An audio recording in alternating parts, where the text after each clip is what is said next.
गलत नहीं सोचना चाहिए। जो दादा का अभ्यास था, जो उनकी वृत्ति थी, जो उनके नेचर था, वो मैं आज आपको बताना चाहती हूँ कि किस तरह के नेचर के थे। एक छोटा सा प्रमाण देना चाहती हूँ कि एक सर्कस था और उस सर्कस में दोनों पति पत्नी काम करते थे और उस पति पत्नी का उस सर्कस में एक काम था कि उस जो बहन थी, उसका पति था, वो तीर चलाता था। जब भी सर्कस शुरू होने से पहले वो अपनी पत्नी को सर्कस के बीचों बीच एक जमीन पर खड़ा कर देता था और आंखें बंद कर कर उस पर निशाना साधता था और तीर को छोड़ता था। लेकिन उसका ये अभ्यास, ये ध्यास हो चुका था कि वो तीर बराबर उसके पीछे सर से उसे छूकर पीछे लगता था और वहां पे तारों का एक बहुत बड़ा सुंदर सा आकर्षण रूप बन जाता था।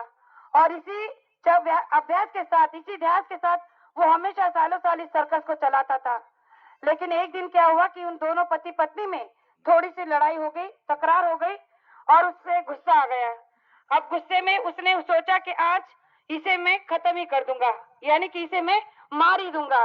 और मन में ये बात लेकर बैठा कि आज जब सर्कस में खेलूंगा तो इसे तीर से ही मार दूंगा, क्योंकि मेरा निशाना कभी चूकता नहीं।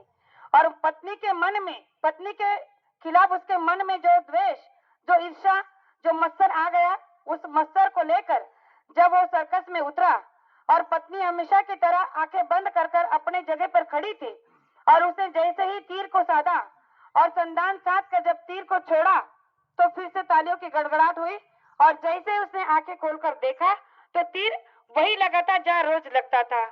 तो इस दृश्य को गुरु महाराज ने बताते हुए कहा कि ये अभ्यास होता है, ये ध्यास होता है कि एक बार अगर आप जीवन में नेक काम करना सीख जाओ, अच्छा किसी के बारे में अच्छा सोचना सीख जाओ, आपका ध्यास, आपका विचार अगर सकारात्मक होगा तो आप चाहकर भी किसी का बुरा नहीं कर सकते।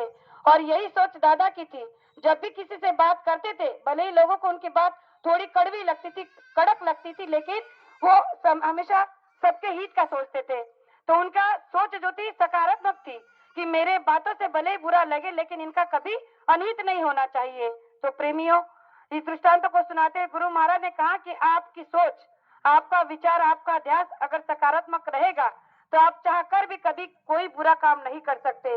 और इसी ध्यास के साथ हमें इस परमार्थ के रास्ते पर चलना है। अगर हमारा ध्यास केवल और केवल गुरु चरणों में होगा तो हम चाहकर भी कभी किसी का बुरा नहीं कर सकते।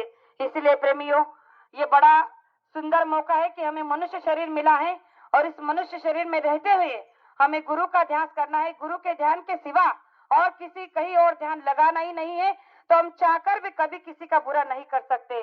तो आज के दिन में इतना ही कहना चाहूंगी कि दादा, भले हम इस संसार में शरीर रूपी रूप से हमारे आपके विश्व में नहीं है, लेकिन विचारों से वो सदैव हमारे आसपास रहेंगे। उनकी अनुभूति हमें सदैव उनका साथ देती रहेगी। आज के दिन में उन्हें इतना ही श्रद्धांजलि देना चाहती हूँ कि ऐसे व्यक्तित्व के इंसान को संसार में होना बहुत जरूरी है, क्योंकि इनके विचारों से ही परिवर्तन होता है।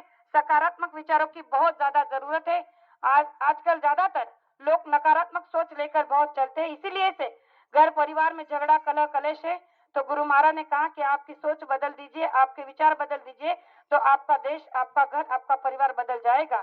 तो परिवर्तन विचारों का होता है, तो हमें विचारों का परिवर्तन करना है। इसी शब्दों के साथ मैं अपनी वाणी को विराम देना चाहती हूँ। भूल चूक की माफी चाहती हूँ। जो शब्द नहीं कहना चाहिए था अगर निकल गया हो तो आपकी छोटी बेटी समझकर माफ करना, इससे आशा करती हूँ। और मेरे दो शब्द को यही विराम देना चाहती हूँ। जय गुरुदेव।